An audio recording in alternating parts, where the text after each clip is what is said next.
Obrigada pela presença, viu, doutor Ricardo? Obrigado por estar aqui, Cássio. Boa tarde aos que nos assistem.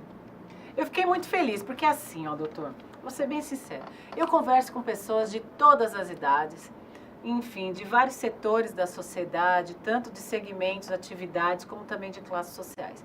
Mas é inegável, todas as pessoas querem rejuvenescer.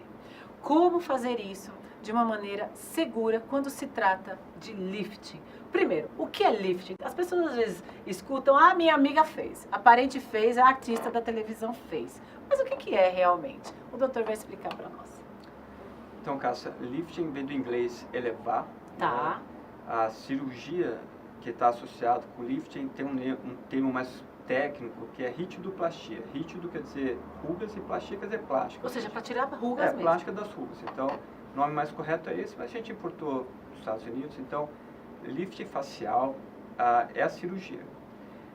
Hoje em dia, por conta de marketing, muitos associam a palavra lifting a procedimentos estéticos. Exatamente. Então, falam que, como está tendo atualmente os fios, né, fios de sustentação, fala que é lifting, preenchimento, botox, eles colocam como lifting, mas classicamente lifting facial é o procedimento cirúrgico, realmente feito no hospital, é o procedimento cirúrgico, não é o procedimento estético que pode ser feito no consultório. Ou seja, realmente é você tomar anestesia, estar no centro cirúrgico, passar por aquela bateria de exames anteriormente, que é o que necessita. Nesse pré-operatório, o que é pedido nesses exames? Então, no pré-operatório, avalia o paciente, basicamente, se tem condições de fazer a cirurgia, ou seja, se tem a saúde o suficiente para passar pela cirurgia com segurança. Entendi. Então, paciente a paciente, ou seja, a paciente que tem problema de coração, tem que passar com uma avaliação formal do cardiologista, paciente que tem diabetes, passar com endócrino, e paciente saudável, fazer os exames pré-operatórios formais, para saber se não tem anemia, se não tem problema de coagulação, se está apto para fazer cirurgia. Sabe o que eu percebo? Que as pessoas veem o nome na moda, uma boa parte delas. Fala, eu vou fazer esse procedimento porque esse procedimento vai ser maravilhoso para mim. Só que muitas vezes isso é bom para determinados tipos de pele ou de idade. Quais são assim os candidatos ou as candidatas que realmente poderiam ter sucesso? Porque às vezes a pessoa faz um procedimento e a gente sabe que muitas vezes pode acontecer de não ficar tão legal, não é mesmo? Sim, então essa é uma pergunta boa, Cássia. Quais são os pacientes ideais para fazer a cirurgia de ritidoplastia? São, idealmente, os pacientes que gozam de uma boa saúde e os pacientes estão na faixa entre 45 e 60, 65 anos que começam a ter algumas alterações na face, que são elas. A acentuação dessa ruga aqui, o pessoal chama de bigode chinês. Bigode chinês, é isso que eu ia falar. Tem um termo mais técnico que é sulco nasolabial, que vai do nariz para o lábio. Tá. Não sei se você já percebeu, começa a ter essa parte aqui de bulldog, fica flácido. Isso e também, dá até a papada. E a papada também. Isso é o que melhor é corrigido pela ritidoplastia. Então, essa parte aqui do bulldog e a flacidez cervical, que é a papada. Então, qual que é a função, ou melhor, qual que é o paciente ideal? É o paciente que tem uma boa saúde, que está com a flacidez da pele, com excesso de pele aqui na região do pescoço cervical, essa região aqui mandibular, que a gente chama de bulldog, e que tem esse sulco nasolabial, né, o bigode chinês mais acentuado. Então, é um candidato ideal para a cirurgia. Por exemplo, essa cirurgia, ela é feita assim da seguinte forma, bem didático mesmo. É puxada essa pele para trás nas orelhas mesmo. Sim, então vai, explica, eu gosto de saber. Então, didático. Olha lá, o Lucas está até sorrindo. Porque não é... Às vezes a pessoa fala assim, eu vou fazer um lifting. Ou então, tem alguns locais que fazem diferente, né? Usam outros métodos. Mas se você for levar o pé da letra mesmo, porque tem muitas rugas, né? Precisa realmente fazer um procedimento que seja mais bem detalhado, aí é cirúrgico mesmo, com um cirurgião plástico. Então, como que é a cirurgia para os pacientes entenderem. Então, não é nada muito técnico, mas basicamente é uma cirurgia que é feita em hospital ou serviço que tem todos os recursos, sob anestesia geral, normalmente, ou sedação e anestesia local, na qual se faz uma incisão que contorna a frente aqui da orelha, contorna o lóbulo e desce um pouco entre o couro cabeludo e o pescoço. Por quê? Porque eu tenho que ter acesso para descolar a pele, para puxar a pele nesse sentido, oblíquo, né, para cima e para trás. Que é o que significa subir? Subir, ou seja, elevar a pele. E não só isso, tem todo um trabalho interno que é de reposicionar as estruturas. Então não é só puxar a pele. Era isso realmente alguns anos atrás, há muitos anos atrás, mas a técnica evoluiu já faz um tempo, ou seja, a técnica atual já é consagrada, não é nada novo. Mas a gente eleva também a gordura malar, ou seja, a pessoa quando envelhece, a parte da gordura malar, a maçã do rosto cai também. Então, sim, até os olhos ficam caidinhos, né? Exatamente, é isso mesmo. Então a gente faz um trabalho interno para elevar a maçã do rosto e com isso melhorar também essa ruga, melhorar todo o formato do rosto. Então tem a intenção de melhorar a flacidez, mas também tem a intenção de melhorar o formato do rosto. Não sei se você já ouviu falar que quando envelhece o rosto fica mais quadrado. Fica, olha, e é assim, ó, vamos falar a verdade, você sabe que eu sou franco até no nome. Parece que o nariz fica maior, as orelhas ficam maiores, é verdade isso? É impressão nossa? Ou seja, quando envelhece, tem essa coisa, meu vovô tem uma orelha isso gigante, mas a cartilagem não cresce. O que ocorre é que o lóbulo, essa parte mole, ela cai com o tempo. Ela sofre a ação da gravidade e cai.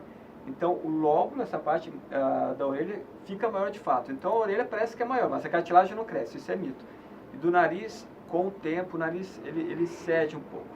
Então, também no aumento da cartilagem, mas o nariz fica mais caído. Certo. Então, dá essa impressão que está maior, mas não há crescimento de fato. Mas no rosto, ao envelhecer, a maçã do rosto cai, toda a estrutura aqui da mandíbula cai também, o rosto fica mais quadrado. Isso. E a intenção é voltar, como o paciente era mais jovem, que todas as estruturas é o rosto triangular, em que as estruturas estão aqui na região da região da maçã do rosto, malar, e aqui faz um triângulo para cima, ou seja, a ponta do triângulo fica aqui no queixo. Então, esse é o rosto mais jovial.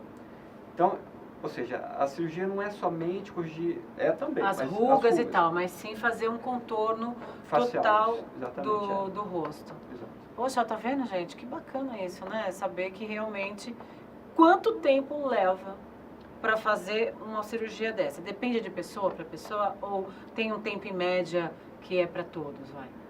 Depende. Então as pessoas envelhecem de forma diferente. Há pessoas que envelhecem, fica com mais flacidez cervical, há pessoas que cai essa maçã do rosto. Então é realmente uma cirurgia que é muito personalizada. Mas, em média, a cirurgia pode ser realizada entre 45 e 65 anos. Ou seja, é difícil operar alguém antes dos 40 e depois dos 75 já começa a ter uns riscos maiores que a gente evita de operar em pacientes muito idosos. E demora quanto tempo essa cirurgia? Depende das pessoas, mas em média quanto, mais ou menos? Então, depende de cirurgião para cirurgião, mas em média de 2 horas e meia a 4 horas. Então, é uma cirurgia... bem detalhada mesmo, né? É uma cirurgia que o cirurgião plástico realmente tem que isolar as estruturas, tem que realmente ter cuidado com a inervação, com os vasos. Aqui no rosto, ele é muito rico em inervação, que é o que faz mexer o rosto. Isso, né? As expressões, né? Sorriso e tal. Então, tem que ter muito cuidado com essas inervações para que não tenha nenhum problema no pós-operatório. Como fica esse pós-operatório? Como que é o pós-operatório? Então, dando seguimento, são 4 horas de cirurgia, anestesia geral, daí o paciente vai para o quarto, passa a noite no hospital e no dia seguinte vai para casa. Tá. Aí vem a parte do paciente em casa, né? Normalmente é uma recuperação de 10 a 15 dias. Tá? Até que é pouco, né? Pelo tamanho da cirurgia, no caso. Então, é diferente, por exemplo, de uma cirurgia da mama, do abdômen, que tem uma restrição de movimento. A mama, por exemplo, não pode mexer o braço, o abdômen. Fica meio que durinho ali. Pois é. Então, na movimentação, o paciente fica meio restrito. Na face, não. O paciente pode mexer os braços, pode andar. Tem muita gente que trabalha em casa, faz home office, pode até trabalhar logo no começo. Mas, idealmente, ficar afastado do trabalho, atividades físicas, no período de 10 a 15 dias, que é o período do maior inchaço, em que o inchaço está mais acentuado. E é importante, nesse período, óbvio, tomar os remédios, fazer todo o cuidado, e não tomar o sol, ou seja, a paciente fica roxo, muitas vezes, se tomar sol, em cima desse roxo, pode ser que fique marcado. Então, esse é um cuidado... Fica mesmo? Pode ser que fique. Então, esse é um cuidado para não se expor ao sol até sair na totalidade essa roxidão. Então, o que esperar da cirurgia? É uma cirurgia que normalmente dói pouco, ou quase não dói. O rosto fica inchado, fica roxo.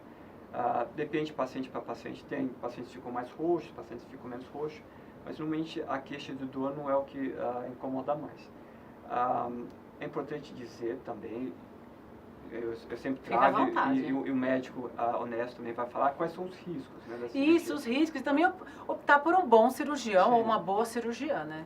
Então, o paciente tem que fazer a tarefa de casa deles também, tem que ser profissional, especialista, com CRM, tem um número de especialistas, chama RQ, ou seja, tem que ver toda a qualificação do médico, fazer no hospital, tem que fazer a cirurgia de forma regrada. Quais são os riscos associados a essa cirurgia em específico?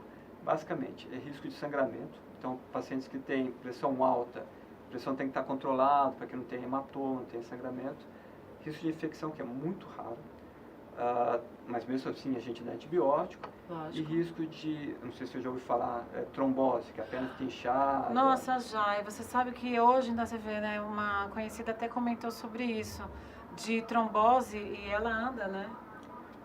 Pode caminhar, ou seja, o trombo, que é o coágulo, Isso, que ocorre nas pernas, pode se desprender, pode soltar e ir para o pulmão. Isso é grave, é tratável, mas, ou seja, a gente toma medidas, as medidas para que isso não evitar aconteça, de fazer né? isso. Usar meia, antitrombo, né? Usar, às vezes, remédio para afinar o sangue no pós-operatório.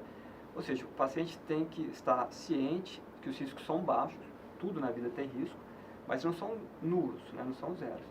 Então, é uma cirurgia que é feita de forma regrada, tudo certo, é segura, dá para fazer, tem resultados bons quando bem indicado, mas o paciente tem que estar ciente disso aí. Com certeza, e lógico, né? Um profissional ou uma profissional que realmente tenha gabarito para que se faça um bom procedimento. Falando nisso, antes do intervalo nós estávamos comentando sobre algumas imagens, né? Às vezes a pessoa pega e vê assim, nossa, eu quero ficar igualzinho essa imagem. Seja qualquer procedimento de cirurgia plástica e tal. Porque eu quero ficar ou com as mamas iguais, ou então com o rosto que fique daquela forma, tal. Por que às vezes não dá certo? Aliás, na maioria não dá certo. Porque eu não posso, ou qualquer médico não pode mostrar imagens de antes e depois. Porque o conselho proíbe, e tem uma razão para isso, que eu concordo com eles. Você está dando, não uma garantia de resultado, mas uma expectativa de resultado. Então, é óbvio que se eu trouxesse resultados meus, eu traria os meus melhores. Mas pode ser que o meu melhor resultado naquele paciente não seja o meu melhor resultado em outro paciente. Porque o corpo é diferente. É diferente, as pessoas são diferentes. Biotipo é diferente, né? As pessoas envelhecem diferente, de forma diferente. A pele é diferente. Então, não pode basear a sua expectativa em um resultado de uma outra pessoa. Isso é uma coisa importante também. O paciente não pode criar expectativa em resultados anteriores de outros pacientes. O que perguntar na primeira consulta quando você está frente a frente para fazer um procedimento desse? O que perguntar, né? Então, qual que é a lista? Basicamente, como que é a cirurgia, em termos de anestesia, qual que é a recuperação, quanto tempo ficar afastado do trabalho, o que esperar da cirurgia em termos de resultado e de dor, de limitação de movimento. Os riscos, isso é importante, o médico tem que te falar todos os riscos. E o médico tem que estar sempre aberto, não tem pergunta tabu, tem que realmente falar.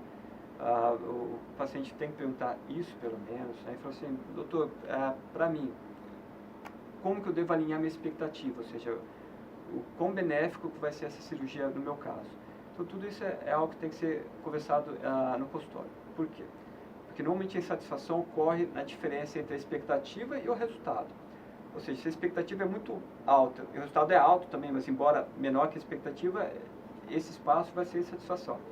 Por outro lado, se a expectativa é baixa e o resultado é alto, superou a expectativa. Que bom. Que bom. Mas pode acontecer também diferente. Ô, Lojinha, tudo bem? Que bom que você está aí acompanhando o nosso programa. Fico muito feliz. E a todos que estão aí também fazendo esse acompanhamento. Doutor, para a gente finalizar, você sempre quis ser cirurgião plástico ou antes disso veio alguma outra experiência? Então, uma história pessoal, né? Antes disso, para ser médico, não foi uma escolha fácil. Eu sou daquelas crianças que com 5 anos queria ser médico. eu nem sabia o que queria ser. Depois eu pensei em fazer engenharia. Meu pai é dentista, fiz odontologia por 8 meses. Desisti, prestei cursinho, fiz cursinho, prestei medicina e passei. Mas uma vez dentro da medicina, aí sim, eu quis fazer cirurgia plástica. Eu sempre quis fazer cirurgia e na minha visão, cirurgia plástica é algo que cuida de toda da anatomia do corpo, da cabeça aos pés, Sim. de todas as idades, da criança ao velho, e tem essa parte do senso estético, ou seja, eu gosto muito de arte, de museu, então é algo que eu posso usar meu senso estético na cirurgia. Então não é algo puramente técnico. Tem a parte técnica, mas tem a parte do senso estético que cada cirurgião tem o seu, que eu posso usar. Eu vou até falar uma parte aqui. A minha filha, ela quer ser médica. Ela já sabe até os locais que ela quer cursar medicina e tal. Aí ela fala que ela vai ser médica porque ela quer salvar vidas, mas quer se tornar presidente depois. Enfim. Mas o que acontece com toda essa expectativa dela, que eu acho muito bonito nessa profissão? Vocês, quando chega um trauma, por exemplo, a cirurgia plástica, ela não significa somente o embelezar para um rejuvenescimento, para uma melhora de uma parte do corpo e tudo mais. Mas quando acontece um trauma, ou seja, quando chega uma pessoa que passou por um acidente, o cirurgião plástico é fundamental ali também, não é, doutor? Sim, então, cirurgia plástica, hoje em dia, isso na mídia, é muito estética, muito essa parte de estética mesmo. Mas no seu fundamento e na sua origem, a função maior é realmente reabilitar a função. Isso. Ou seja, tem um grande queimado, se queimou. Tem contratura, então muitas vezes o paciente não consegue esticar o braço, não consegue abrir a boca. O plástico tem a função de restabelecer essa função. Do quê? De esticar o braço, de abrir a boca, de falar. Então, isso é muito recompensador. Eu faço essa parte de reconstrução também. Olha que linda. Tumor de pele, de mama, queimados. Então, tem essa parte importante. A plástica é uma só, cirurgia plástica. Isso. Tem atuação em várias áreas, na área estética, na área de câncer de pele, câncer de mama, queimadura. Mas tem essa outra parte, ainda bem que você me falou, que a gente colocou essa oportunidade, mas que é muito importante e tem que ser reconhecido, tem que ser valorizado. Sim.